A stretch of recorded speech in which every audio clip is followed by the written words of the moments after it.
요한복음 2장 1절에서 12절입니다. 요한복음 2장 1절에서 12절입니다. 제 성경이 신약성경 143쪽입니다. 신약성경 143쪽. 제가 읽어드리겠습니다.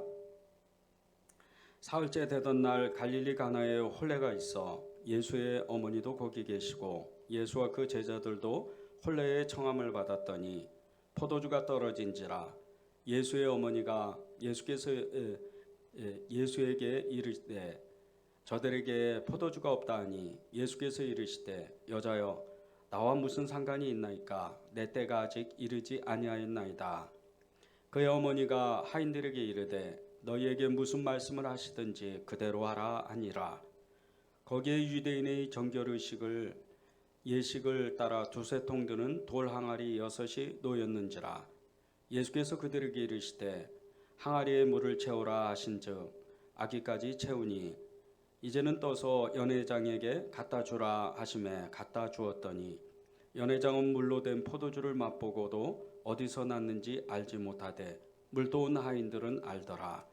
연회장이 신랑을 불러 말하되 사람마다 먼저 좋은 포도주를 내고 취한 후에 낮은 것을 내거늘 그대는 지금까지 좋은 포도주를 두었도다 하니라. 예수께서 그 첫 표적을 갈릴리 가나에서 행하여 그의 영광을 나타내심에 제자들이 그를 믿으니라. 그 후에 예수께서 그 어머니와 형제들과 제자들과 함께 가버나움으로 내려가셨으나 거기에 여러 날 계시지는 아니하시니라. 아멘. 하나님의 말씀입니다. 예수님의 첫 번째 이 기적 사건인 이 가나의 혼인 잔치에서 물로 포도주를 만드는 이 사건은 우리 일반 상식으로는 우리가 아는 범위 내에서는 도저히 이해할 수 없고 과연 이것이 정말 이루어질 수 있을까? 물이 포도주로 변하는 이 사건이 정말 믿어질 수 있을까? 그런 생각을 할 수밖에 없습니다. 물이 어떻게 해서 포도주로 그렇게 변할 수 있을까? 그것은 예수님을 믿지 아니하고는 우리의 그 믿음의 이 삶 속에서 믿음의 그 시간들을 지내면서 순간순간 다가오는 삶의 그 여러 가지 상황 가운데에서 이 기적을 체험할 수도 또 그렇지 않을 수도 있다는 겁니다. 여러분들은 어떠세요? 이 첫 번째 기적인 예수님께서 공생애를 시작하시면서 가나의 혼인잔치, 이 가나의 혼인잔치는 예수님의 친척이라 그래요. 예수님의 친척의 한 결혼식을 그 어머니와 또 형제 자매들이 함께 예수님과 함께 참석하면서 그런 놀라운 기적을 체험했다고 이렇게 전승에 내려오는데 이 기적을 여러분은 어떻게 생각하십니까? 여러분은 이 기적이 정말 믿어지세요? 이것은 참 우리의 이 믿음의 눈에 열리는 어떻게 보면 예수님의 그 기적 행하심 이것을 믿는 척도라고 할 수도 있습니다. 예수님이 첫 번째 기적을 물로 포도주를 만드셨다. 이게 어떤 기적일까? 그 물도온 하인들은 자신들이 어떤 일을 했으며 자신들이 어떤 순종을 했는지에 대해서 너무나 잘 아는 사람들입니다.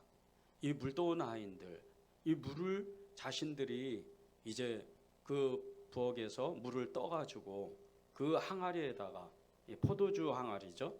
그 항아리에다가 붓는 그 행위를 하면서 그 행동을 하면서 자신들은 이것이 물이라는 것을 너무나 정확하게 알던 사람들이었습니다. 그런데 이들이 그 물을 떠서 갖다 주는 그 순간 그때부터 이 포도주 향기가 나타나는 겁니다. 그리고 이제 그 주인과 손님들 이 물도온 하인들이 갖다 준 포도주를 먹으면서 너무나 좋은 극상품인 이 포도주를 마시면서 어떻게 이렇게 좋은 포도주를 아직까지도 남겨두었느냐 이렇게 고백하는 겁니다. 그 소리를 들었던 이 하인들, 물도온 하인들은 어떤 마음이었을까요? 예수님을 다시 한번 보게 되는 거죠. 예수님을 다시 한번 그 얼굴을 쳐다보고 저분이 누구실까? 저분은 선지자이실까? 저분은 예언자이실까? 저분은 하나님께 속해 있는 사람일까? 우리가 믿는 여호와 하나님의 선지자 그 분일까? 이렇게 생각했을 겁니다. 그 정도만 해도 엄청난 기적의 역사가 이미 그 사람들 안에 어떤 마음의 동의가 일어나고, 아직까지는 예수님의 제자가 되지는 않았지만 그 마음 가운데 하나님은 분명히 살아계셔, 하나님은 분명히 지금도 우리와 함께 계시고 역사하셔, 그런 믿음은 받았을 겁니다. 그러면 그 옆에 있던 예수님의 어머니 마리아, 이 마리아는 어땠을까요? 이 마리아는 말할 수 없는 믿음을 받았을 겁니다. 분명히 자기가 낳은 아들 예수, 이 예수가 하나님의 그 사람이고 하나님의 아들이고, 그것을 이제 30년 전에 들었던 이 하나님의 아들이라는 임마누엘 하신 하나님이라는 것을 너무 뚜렷하게 다시 한번 확인하는 그 믿음의 눈이 완전히 열렸을 겁니다. 이때부터는 이 예수의 어머니 마리아는 완전히 다릅니다. 오늘 말씀도 이미 기적이 행하기 전에 5절에 보면 그의 어머니가 하인들에게 이르되 너희에게 무슨 말씀을 하시든지 그대로 하라, 그렇게 권면할 정도로 이 마리아, 어머니 마리아는 믿음의 눈이 활짝 열리는 겁니다. 우리가 기적을 체험하고 믿는 것도 큰 믿음이지만 기적을 체험하지 않고 믿는 믿음, 이것은 엄청난 역사가 일어납니다.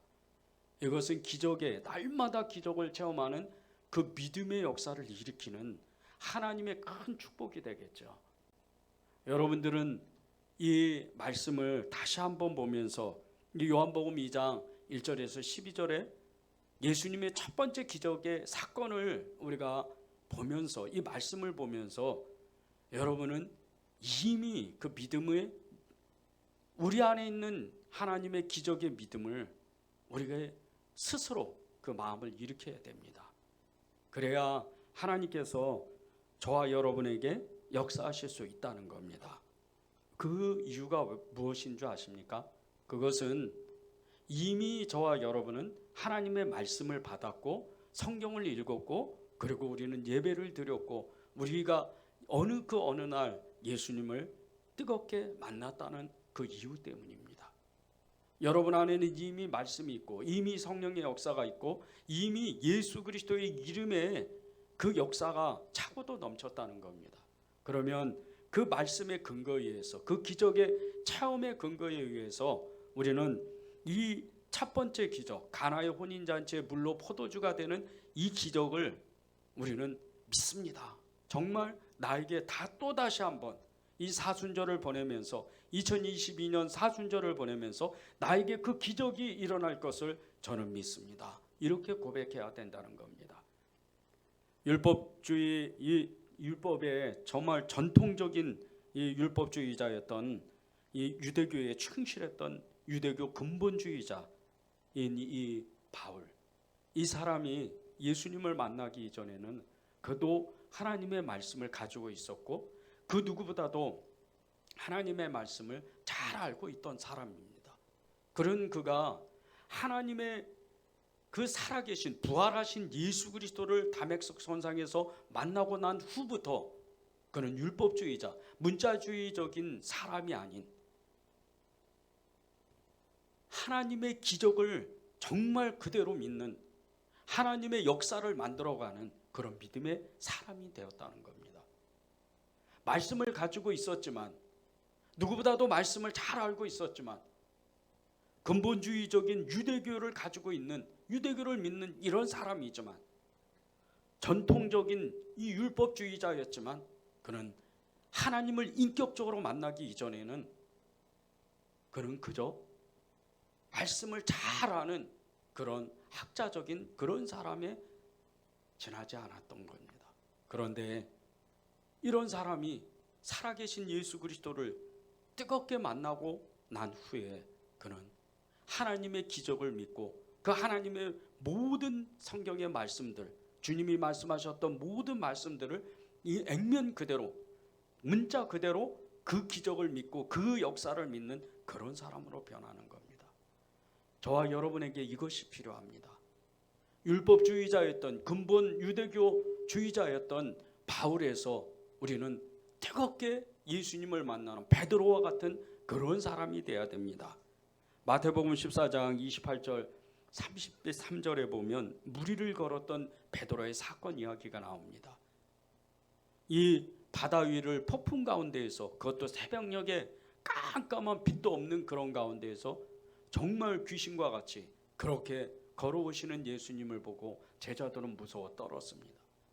그런데 누군가가 주님이시다 그 말씀에 제자들의 눈이 활짝 열리고, 더군다나 베드로는 주님이시거든 저를 불러주셔서 제가 주님 앞에 갈 수 있도록 은혜를 주십시오, 그렇게 부탁을 합니다. 주님은 딱 한마디 하십니다. 그 엄청난 폭풍 가운데에서 주님은 베드로에게 오라 한 말씀만 하시는 겁니다. 그 말씀에 얼마나 주님의 그 말씀 가운데 강력한 생명의 힘이 있고 말씀의 능력이 있는지, 창조의 능력이 있는지 베드로는 자기도 자신도 모르게 배 위에서 이 바다로 발을 뛰어내려서 정말 인류 최초로 바다 위를 걷는, 물 위를 걷는 그런 사람이 됩니다. 기적 중에 기적을 체험하는 거죠. 그런데 이 베드로가 기적을 체험했던 이유 딱 한 가지입니다. 주님이시거든 저를 명해서 오라 하십시오. 그 부탁 한마디에 예수님이 오라, 그 말씀 한마디에 이 베드로는 자기도 알지 못하는 믿음의 역사가 크게 일어나서 두려움과 그리고 모든 이성의 자기가 알고 있던 모든 상식을 뛰어넘어서 기적을 체험한 겁니다. 물론 베드로가 믿음에 갑자기 너무나 두려운 나머지 믿음이 사라져서 물에 빠져가는 중에 예수님이 그 베드로의 손을 잡아서 다시 일으켰습니다. 그렇지만 베드로와 같은 믿음을 받으려면 단순하게 하나님의 말씀을 그대로 순종하고 따라오는 그런 결단이 필요하다는 겁니다. 저와 여러분에게 정말 비록 우리 안에 끊임없이 올라오는 그 의심의 마음이 있지만, 우리가 배웠던, 우리가 읽었던, 우리가 그동안 예배드렸던, 기도했던, 찬양했던 그 예수님은 지금도 말씀으로 나와 역사하시고 기적을 나에게 나타내 주신다고, 그렇게 믿음으로 하나님 앞에 그 말씀 가운데 순종하는 겁니다.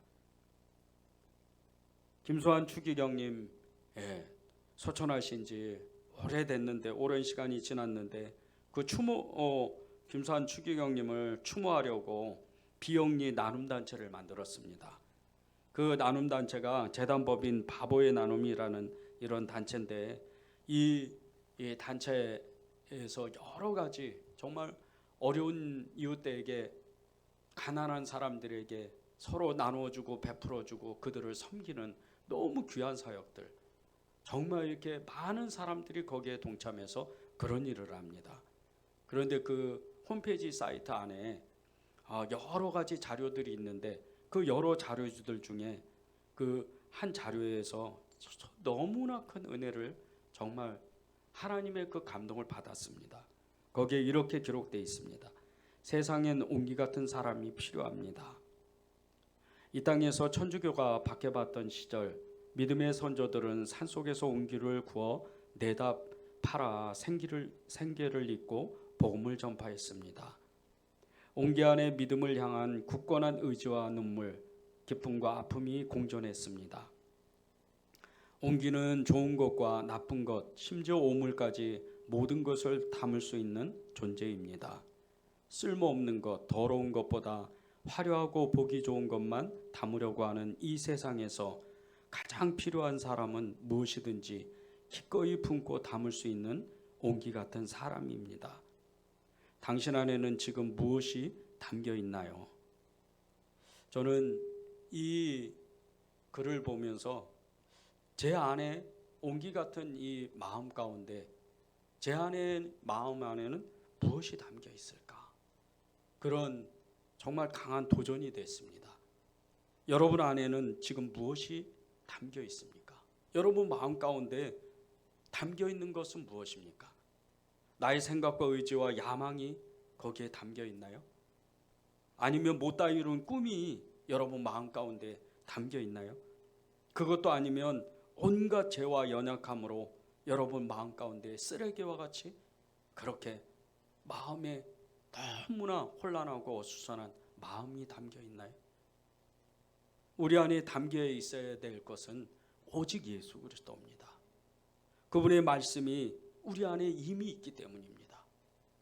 여러분들이 여러분 마음 가운데 무엇을 담느냐에 그 결단에 따라서 하나님은 여러분에게 오늘 이 가나의 혼인잔치와 같이 기적과 이적과 표적, 정말 물이 포도주가 되는, 사람으로서는 이해하지 못하고 상식적으로는 도저히 설명할 수 없는 그런 기적을 지금 이 시대에도 우리의 삶 가운데에서 체험할 수 있다는 겁니다.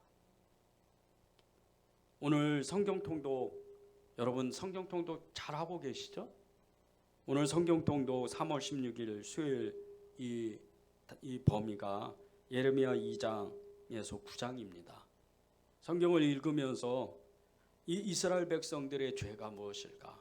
끊임없이 계속해서 하나님은 말씀하시는데 그들이 하나님의 말씀을 버리고 하나님의 사랑을 버려버리고 알지도 못하고 정말 어떤 신인지도 모르는 그런 여러 신들을 섬기는 그렇게 패역한 그 우상 숭배 가운데 하나님이 너무나도 안타까워하셨다는 겁니다. 그들을 정말 책망하고 그들을 징계하려고 하는 것이 아니고 그렇게 계속해서 몰아붙이고 이스라엘 백성들의 그 죄들을 지적하시는 것은 하나님의 안타까움이 있었다는 겁니다. 예레미야 9장 23절 24절을 읽겠습니다. 여호와께서 이와 같이 말씀하시되 지혜로운 자는 그의 지혜를 자랑하지 말라. 그의 용맹을 자랑하지 말라. 부자는 그의 부함을 자랑하지 말라. 자랑하는 자는 이것으로 자랑할지니 곧 명철하여 나를 아는 것과 나 여호와는 사랑과 정의와 공의를 땅에 행하는 자인 줄 깨닫는 것이라. 나는 이 일을 기뻐하노라. 여호와의 말씀이니라. 이스라엘 백성들에게 하나님이 말씀하시는 것은 다른 것이 아닙니다. 너희가 부하고 그리고 권력을 갖고 화려한 것을 자랑하지 말라. 너희가 자랑할 것은 오직 하나님 한 분을 믿고 예수 그리스도 그분으로 사는 것을 자랑하라는 겁니다. 여러분도 똑같습니다. 우리가 기적을 행할 수 있는 것, 하나님의 역사를 정말 경험할 수 있는 것은 하나님을 우리가 온전히 믿고 그분의 말씀대로 살아가기를 결단하게 될 때, 오늘 가나의 이 혼인잔치에서 물이 포도주가 되는 역사가 우리 삶 가운데에도 일어난다는 겁니다. 오늘 말씀을 이렇게 준비하면서 하나님이 주신 마음이 있었습니다. 너는 너의 삶 가운데에서 하나님의 기적을 어떤 것으로 체험하려고 준비하고 있느냐? 요즘 공교롭게도 저희 은혜제일교회 가운데 여러 가지 일들이 있어서 2주 동안 만나지 못하고 예배도 제대로 진행하지 못하는 그런 너무나 안타까운 일들이 있었습니다. 그런데 주님이 제게 주시는 것은 사람이 모이고 안 모이고가 그것이 중요하지 않다는 겁니다. 하나님이 하나님의 마음과 하나님의 뜻이 그곳에 있는 것이 가장 중요하다는 겁니다. 너의 마음을 어디다 두느냐? 하나님께 두느냐?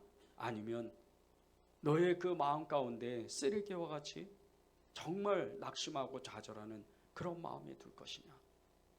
하나님의 기적을 체험하고 하나님의 역사를 체험하는 것은 믿음이라는 마음을 계속 주시는 겁니다.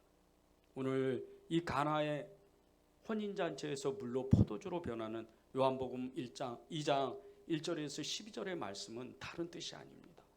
늘 우리가 성경을 읽고 늘 이 사건을 기억하면서 우리가 기도합니다. 그런데 이 사건을 정말 기적으로 만들려면, 이 말씀을 정말 기적으로 만들려면 여러분이 결단할 것이 하나가 있다는 겁니다. 그것은 오늘 이 사건이 나의 인생 가운데 처음으로 나타나는 사건이요. 그리고 내가 낙심하고 좌절한 가운데 때로는 믿음이 없을지라도 이 말씀이 나에게 새롭게 다가온다는 것을 내가 믿고 붙잡는 겁니다. 그것이 여러분에게 오늘 하나님이 이 사순절 기간 말씀을 묵상하면서 주시는 말씀입니다. 우리가 이 시간